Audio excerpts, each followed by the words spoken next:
오토캐스트 이다일입니다. 여기는 독일의 베를린이고요. 베를린 시내 한가운데에 있는 폭스바겐 포럼이라는, 폭스바겐 그룹 포럼이라는 곳이에요. 이곳이 이렇게 드라이브라고 써 있는데 폭스바겐 그룹 포럼이라고 써 있죠. 여기에는 폭스바겐 그룹의 12개 브랜드를 모아서 전시를 하는 공간인데, 독일에서는 최초로 판매를 하지 않지만 차를 전시하고 사람들하고 커뮤니케이션을 할 수 있는 일종의 커뮤니케이션 공간으로 사용을 하고 있습니다. 이쪽에 어떤 전시가 있는지, 그리고 저희가 재밌게 보는 것 중에 하나는 최근에 현대자동차에서 이 포럼을 총괄했던 담당자를 스카우트했어요. 그래서 왜 이런 곳에 일하던 사람을 스카우트했는지 그런 것들을 알아보러 한번 들어가서 확인해 보겠습니다. 폭스바겐 그룹의 12개 브랜드를 이곳에서 전시를 하는데, 모든 거를 다 전시하는 것은 아니고, 이 지금 정면에 보이는 메인 무대에서는 3개월에 한 번씩 전시를 바꾸고 있습니다. 지금은 폭스바겐의 ID라는 전기차, 미래의 자율주행차, 이 ID 시리즈들을 테마로 전시를 하고 있어요. 3개월에 한 번씩 전시를 바꿔가면서 하기 때문에 매번 그 내용이 바뀌는데, 이곳의 주제는 이 폭스바겐 그룹의 새 차를 여기다, 미래의 차, 이런 것들을 전시를 하면서 이거를 인터랙션 할 수 있는 요소들을 집어넣어서 여기에 찾아오는 사람들이 재밌게 볼 수 있게 만들고 있습니다. 자, 이 뒤에 있는 것이 폭스바겐의 ID 시리즈들인데요. 뭐 개인적으로는 저 ID 버즈가 굉장히 재밌었던 차예요. 근데 어쨌거나 여기 보면은 시리즈대로 보면은 제일 처음에 나온 게 이 폭스바겐 더 ID라는 것이죠. 이 차는 내년부터 양산을 시작해서 2020년에는 실제로 판매를 할 계획이라고 하니까 아주 조만간 등장할 ID 시리즈가 될 것 같습니다. 지금 이 공간, 이 폭스바겐 포럼의 넓은 공간에서 이 차들을 모두 전시하면서 미래의 차는 어떻게 될 것인가, 이런 것들을 설명을 해주고 있어요. 자, 이제 차를 하나씩 좀 살펴볼까요? 먼저 제일 정면에 있는 ID 크로스를 살펴보겠습니다. 2017년에 상하이 모터쇼에서 출시를 했고요. 그때 선보이면서 컨셉으로 보여줬었는데, 이 차에는 핸들이 있는 게 특징이에요. 자율주행차이긴 하지만 핸들을 갖고 있어서 사람들이 운전을 하다가 자율주행 모드로 바꿨을 때에는 저 스티어링 휠이 앞으로 쑥 들어가면서 자율주행으로 전환을 할 수 있는 차입니다. 그래서 어떻게 보면은 자율주행 단계 중에 이게 사람이 운전하거나 혹은 스스로 가거나의 중간 단계의 역할을 하고 있는 차예요. 모터쇼에서 봤던 차들이 여기에 대부분 있는데, 이것들을 모아서 폭스바겐 그룹은 시리즈로 엮어서 이런 스토리텔링을 하면서 사람들이 이 차에 대해서 좀 더 자세히 알 수 있게, 그리고 흥미롭게 알 수 있게 설명을 해주고 있습니다. 안녕. 그리고 이 차는 폭스바겐의 자율주행차죠. 세드릭이라는 차인데, 오토캐스트에서 작년 12월에 한번 소개를 해드린 적이 있었어요. 그때 여기 있었던 차는 목업 같은 차였는데, 이 차는 모터쇼에 전시했던 그 차를 가져왔네요. 제네바에서 보여줬던 것인데, 가까운 거리를 움직이는 자율주행차가 아니라 이거는 좀 더 먼 거리를 달릴 수 있게 만들어진 자율주행차예요. 사람들이 양쪽에서 이렇게 바라보게 앉을 수가 있고요. 스티어링 휠 같은 거는 없어요. 완전 자율주행차인데, 여기에 설명을 들어보니까 이 차의 용도는 조금 먼 거리를, 레저를 즐기기 위해서 타고 간다거나, 그래서 이 서프보드가 위에 있죠. 혹은 어디 가서 즐겁게 파티를 즐기고 술을 마신 상태에서도 차를 타고 갈 수 있다거나, 혹은 지방의 약간 외딴 곳에 사는 노인들도 편하게 차를 타고 오갈 수 있게 그렇게 기획한 차입니다. 세드릭이 계속 폭스바겐의 모터쇼에서 주제로 떠오르면서 자율주행의 미래가 이런 것이 아닐까, 이렇게 생각을 하게 되네요. 미래에는 이런 차가 대중교통수단으로도 이루어질 것 같기도 하고요. 카쉐어링 이런 데에서도 적극적으로 사용할 모델로 보입니다. 이 메인 무대에 있는 이 차는 폭스바겐의 ID 시리즈 중에 가장 최근에 모터쇼에서 등장한 것이죠. 올해 나온 신작이라고 볼 수 있습니다. 완전 자율주행 시대를 감안해서 만들어낸 차고요. 그래서 속에는 아무것도 없어요. 페달이나 스티어링 휠 같은 거를 가지고 있지 않아서 이 차는 완전 자율주행 시대에는 자동차가 이렇게 될 것이다 라는 것을 보여주고 있습니다. 다른 브랜드에서도 마찬가지로 이런 것들을 계속 내놓고 있는데, 이 차 같은 경우는 사람이 모두 다 앞을 보게 타게 돼 있죠. 그리고 여기 설명을 들어보면은 이 차의 껍데기, 그러니까 차체 크기는 지금 나오고 있는 폭스바겐의 파사트하고 비슷한 크기예요. 그러니까 중형 세단 정도의 크기를 갖고 있는데 실내는 그거보다 굉장히 넓게 설계를 해서 만든 것을 볼 수 있습니다. 이 차를 가지고 ID 시리즈의 이제 뭐 거의 결정판처럼 보여줄 수 있는데, 이런 SUV와 뭐 세단과 쿠페 같은 것들의 장점을 모으고 가장 편리하게 이용할 수 있게 구성을 하고 사람들이 어떻게 이동을 할 것인가에 대한 고민한 결과물이 바로 여기에 있다고 볼 수 있네요. 이 차의 실내를 보면은 앞에가 완전히 뚫린 그냥 공간이에요. 그리고 시트에는 아무것도 없어요. 이 너무나 허전할 정도로 이 깔끔한 공간은 이 차가 자율주행차이기 때문에 이런 것들이 가능한 것이죠.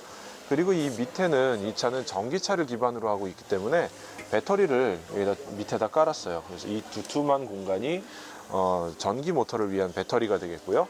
앞에는 75kW, 뒤에는 150kW의 모터가 각각 들어가는데 트림에 따라서 모터를 2개를 쓰거나 1개를 쓰거나 할 수 있습니다. 최대 주행거리는 약 600km까지 될 거라고 얘기를 하는데요. 600km의 전기 자동차가 자율주행을 한다. 그리고 4명의 탑승객들은 아주 편안한 자세에서 아무것도 없는 상태에서 그냥 차에 타서 굴러가는 것을 보기만 하면 되는 그런 시대가 조만간 올 것이라고 폭스바겐은 이 차를 통해서 보여주고 있습니다. 이런 실내에는 컨셉카이니만큼 좀 감안을 하고 봐야겠지만 굉장히 고급스럽게 이런 카펫을 깔아놓고 시트의 디자인들 굉장히 세련되게 만들어 놨죠. 이 공간은 폭스바겐 그룹의 모든 것을 홍보하는 공간으로 활용을 하고 있는데, 여기 위에 보이는 이런 엠블럼 마크들이 다 있죠. 이 브랜드들의 홍보를 위한 공간인 만큼 이쪽에는 여기 브랜드 샵이 있어요. 각종 기념품들, 미니카 뭐 이런 것들을 방문객들이 살 수 있다고 하는데, 베를린을 찾아온 연간 120만 명의 사람들이 이곳을 찾아와서 굉장히 재미있게 즐기고 보고 자기가 기념이 될 만한 것들을 구입해서 가져갈 수 있게 만들어 놨죠. 가장 마니아들의 눈길을 끄는 공간이 아닐까 싶기도 한데요. 여기에는 이렇게 어마어마하게 많은 차종들의 미니카를 전시해 놨어요. 이런 것들 수집하는 분들도 계시던데 이렇게 작은 것부터 큰 것까지 굉장히 다양한 종류를 넣어놨고요. 각 브랜드별로 이제 대중차부터 아주 고급차, 벤틀리, 뭐 이런 람보르기니 이런 차들까지 같은 그룹사에 있기 때문에 이런 물건들도 벤틀리 것들이 여기 있고요. 이쪽에는 람보르기니도 있고, 여기서 굉장히 인상적인 것 중에 하나는 지난번에도 이거 봤었는데, 이 머플러를 가지고 만든 스피커예요. 뭔가 스피커 위에 이걸 살짝 얹었을 뿐인데 굉장히 좋은 소리가 날 것 같은 상상을 하게 하네요. 그리고 여기에는 다른 브랜드 샵들에도 이런 게 있지만 모자하고 뭐 가방 같은 이런 것들이 있고요. 그리고 포르쉐 같은 이 브랜드, 폭스바겐 브랜드들의 기념비적인 책들을 여기에 전시하고 판매를 하고 있습니다. 자동차 마니아들한테는 베를린에 가면은 이런 데 꼭 가봐야 되겠다 이런 생각이 드는 공간일 수도 있을 것 같아요. 이 안에는 이렇게 카페도 있고요. 여기서 간단한 음료나 식사를 즐길 수도 있고, 이곳을 이렇게 복합적으로 이용할 수 있게 구성을 해놨는데, 이 공간을 잠깐 설명을 드리자면은 여기는 1999년에 6개 브랜드를 홍보하는 공간으로 제일 처음 만들었습니다. 아마도 독일에서는 자동차를 팔지 않는 자동차 전시장이 최초의 전시장이었다고 얘기를 하는데요. 폭스바겐 그룹에서 베를린에다가 상징적인 이런 공간에다가 굉장히 임대료도 비싼데 이런 땅에다 이런 거를 만들어 놨어요. 그리고 여기는 한 3년 전부터 브랜드의 12개 브랜드를 모두 다 홍보할 수 있는 공간으로 만들었는데, 한 17명 정도의 직원들이 상주를 하면서 이 전시 공간을 설명하고 전시를 기획하고 이런 역할들을 하고 있습니다. 아마도 이런 것들이 이제 최근 자동차 브랜드에서는 트렌드가 되어가는 것 같은데요. 아까도 좀 말씀드렸지만 현대자동차에서도 최근 이 공간을 디자인하고 설계하고 운영하던 총괄 책임자를 스카우트해 갔거든요. 그런 의미는 예를 들면 이런 공간을 현대자동차도 갖고 싶다라는 의미로 해석을 할 수가 있겠는데, 그만큼 여기가 공간이 크진 않지만 굉장히 운영이 잘 되고 꾸미기를 굉장히 잘 해놨어요. 실제로 보면은 아이들이 와서 되게 즐겁게 즐길 수도 있고요. 친환경차, 전기자동차, 무슨 자율주행차 이런 것들이 어떤 원리로 이루어지는지를 인터랙션 요소들을 가지고 설명을 해주고 있습니다.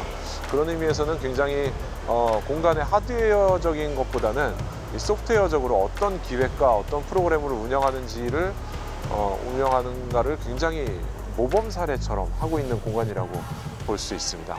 이곳에는 인터랙션 요소들을 많이 집어넣은 것들을 갖고 있는데, 지난번에 왔을 때도 느꼈던 거지만 사람들한테 계속 뭔가를 물어보고 대답을 얻어내는 그런 기능들을 많이 하고 있어요.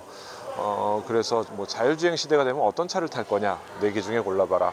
혹은 지금 여기는 매일매일 질문이 바뀌는데, 요 4가지 질문 중에 그러니까 어떤 주차 공간을 가장 원하느냐라는 설명을 하고 있어요. 그 중에 첫 번째는 요거는 주차비가 싼 거, 그리고 이 두 번째는 내 최종 목적지에서 가까운 거. 이건 내 차가 굉장히 안전하게 주차할 수 있는 공간. 주차 공간이 넓은 것, 이런 것들 중에 어떤 것을 원하는지를 이렇게 공의 컬러에 따라서 자기 설문조사를 할 수 있게 해놨고요. 재밌는 거는 이 공을 저 위에다가 얹으면은 이게 쭉 올라가서 이 공간을 한 바퀴 쭉 돌고 마지막에는 저 대형 스크린에 결과물이 나오게 됩니다. 그래서 이게 한 3분 정도 걸리는데요. 예를 들면은 저는 차가 주차비 싼 거, 이 동네 베를린 주차비 비싸더라고요. 주차비 싼 거를 선택을 하고 이거를 여기다 집어넣고요. 집어넣고 파란색 버튼을 딱 누르면은 올라가죠? 네. 쭉 올라가서 저기서부터 굴러가기 시작합니다. 그리고 저희가 살짝 다른 거를 보고 오는 시간이면은 저 공은 천천히 굴러가서 저 끝에 결과물을 보여주죠. 제 공도 어디 굴러가서 뭐 첫 번째 거 제일 싼 공간을 얘기하겠지만 목적지에서 가장 가까운 공간을 선호한다, 이런 거를 알 수 있습니다. 폭스바겐에서는 이 그룹 포럼에서 만들어진 데이터를 가지고 계속 이런 설명을 해주고도 있고요. 다른 곳에서 어떤 설문조사, 연구 결과를 바탕으로 자동차의 미래는 어떻게 되나, 이 사람들은 무엇을 원하나, 이런 것들에 대한 설명도 여기서 전시를 기획해서 보여주고 있어요. 자, 그리고 이런 기획은 굉장히 재밌는데 리액션 타임을 재는 거예요. 그러니까 사람이 이 자율주행 센서들하고 사람하고 누가 브레이크를 빨리 밟느냐, 뭐 이런 것들, 아니면은 뭔가 위기 상황이 딱 닥쳤을 때 핸들을 어떻게 누가 먼저 꺾을 것이냐 라고 하는데, 보통 사람들이 내가 더 먼저 할 것 같아 라고 하지만 기계를 한번 자율주행이나 이런 기술들에 대한 센서가 얼마나 빠른가를 테스트해 볼 수 있게 이거를 재미 요소를 붙여서 꾸며놨어요.